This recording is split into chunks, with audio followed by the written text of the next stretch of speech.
What if you could write songs like Max Martin, the man behind more than 30 #1 hits? From Britney Spears to Justin Timberlake to The Weeknd, he has one of the sharpest songwriting processes and is one of the best songwriters on the planet. Today, in this video, I'm going to share with you 3 songwriting techniques that I've learned directly from Max Martin and his songs, and how you can take these exact same techniques and implement them into your songs. So this video is for you if you're tired of your songs falling flat, feeling like there's something missing, not having the catchy melodies, and second guessing what it is that you need to do to move your song along. Hey, it's Danny here from Songwriters International. If you're new here, we help songwriters develop their craft by sharing tips, tricks, and techniques on all things songwriting. The technique number 1 is Max Martin doesn't just write a chorus. He'll write an emotional punchline first, and that indirectly ends up becoming the center point of the chorus. He'll first start by identifying what the most powerful moment of the song, and in particular the chorus, is. This is the main emotional message, the core idea, and it's the truth that the entire song is built around. And then he wraps it up in a short, sticky, catchy, emotionally charged chorus. If we take a look at the Britney Spears song, Hit Me Baby One More Time, that is the emotional catchphrase. It catches the heartbreak and the desperation in just a few words. Or Kelly Clarkson's song, Since You've Been Gone. It's more than just a chorus, it's the emotional release and the identity of what this song is actually about. So to give you some examples of short punchlines that you could build a song around, I'm going to share some with you. So let's say we wanted a breakup or a song about regret. We could have phrases and punchlines like, you don't love me like you used to. I was never really yours. We were better as strangers. Or we could write a punchline on internal conflict or self-reflection. Something like, I'm the reason I'm alone. Or I fake a smile and call it healing. You see how these are just 3 to 5 words, short, concise, snappy punchlines that you could then write an entire song around and simply find a catchy melody with a great punchline, and you're halfway on to getting a Max Martin style track. So the best way to use this is simply to ask yourself, what is the main emotional point? And the easiest way to find these is to ask yourself, what is the song actually trying to say? What would a real person scream or confess in the middle of this song? And that there is your punchline. That there is what you're going to build your chorus around. Technique number 2 is what I call the rocket and feather, otherwise known as contrast within the melody. One thing that Max Martin does incredibly well is using dynamic contrast to keep the listener hooked through the entire song, but in particular the chorus. He takes the melodies up sharply, and that's what we call the rocket. And then he'll float the melody back down softly, and that's what we call the feather. It's a great way to create tension and release within your songs. So if we go back to that song by Kelly Clarkson, Since You've Been Gone, at 1 minute 6 seconds, it comes in with the Since You've Been Gone, yeah, yeah.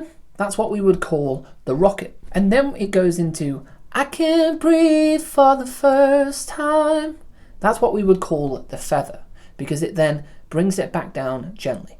We have the song by The Weeknd, Can't Feel My Face. The chorus comes in at 1 minute, and it's the I can't feel my face when I'm with you. And the melody takes you to the top note of the chorus, and then it falls smoothly, or as we're talking about, it's the feather, where it will go on a downward trajectory. And the final example here is the Taylor Swift song, Blank Space. At the chorus, again at 1 minute, it's the So It's Gonna Be Forever, which is the up, which is the rocket. And then it goes down into, oh, we're gonna go down in flames, which again is the feather. Or you could also call it the soft descent. So what I suggest for this technique is to take a word within your chorus and just take it up a note, or spike the melody up, or as I call it, the rocket. Just pick on 1 word or 2 words and spike them up, and then bring the melody back down. A really simple way for me to explain this to you is to imagine you are in the street, you see a friend over the other side of the road, and you shout to get their attention, and you go something like, hey! That is what we call a spiked melody, or a rocket melody. And then imagine they come over to you, and now we're going to talk in a nice soft, how are you doing? Are you well? But in the first moment, we use the word, hey! as the spike, we used it as the rocket, and that's the same with your melody. You're going to pick on some words that are going to go up a note, and then you're going to bring it back down to create that tension and release, or that contrast and conflict within your melody in the chorus. The biggest mistakes that I see is that the chorus and the verse are fundamentally the same melody, or that the chorus sits on the same note throughout, and ultimately that just turns the listener off. And technique number 3 is what I call relentless writing. Max Martin is the king of rewriting songs.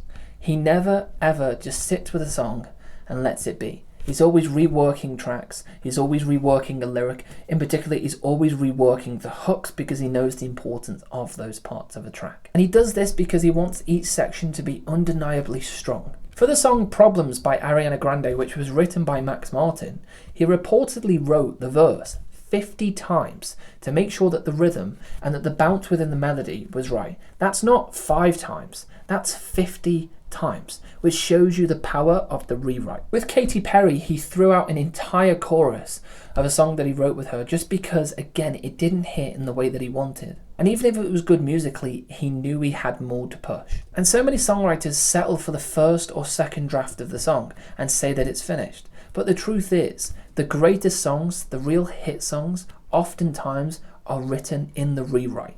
They have the punchline, they have everything there, they have a hook, but it's just the small little changes, like Max did for the song Problem, and that verse, and for the pre-chorus he did 50 different times. So be willing to go back to your song and not settle for okay or good, but want to push yourself for great. And the truth is, great songs do not happen by accident. They are engineered. There's no way that Max Martin has written over 30 number ones by accident. That shows a consistent, repeatable process, and one in which he's got down to a T, and if you implement these strategies, you can go ahead and write some really magical stuff. Now, I've also put together a songwriting video solely on the Max Martin songwriting process from A to Z, how we implement these 3 techniques into the songwriting process, and how you can go A to Z and write a complete song using the Max Martin formula. So somewhere around here, you'll see a video to go and hit, and that is the Max Martin songwriting formula revealed. I literally open it up A to Z and how you can go ahead and put this into your writing. Now also below, if you want to book a call with me one-to-one where we can deep dive into your songwriting and what you're doing and how you can implement this stuff directly into your craft, or perhaps you're feeling a little bit stuck somewhere in the process, I'd love to connect with you, give you some tips, tricks personally, and help you kick on with your songwriting. So go ahead, in the description you can go ahead and book a call in with me, and I'd love to connect.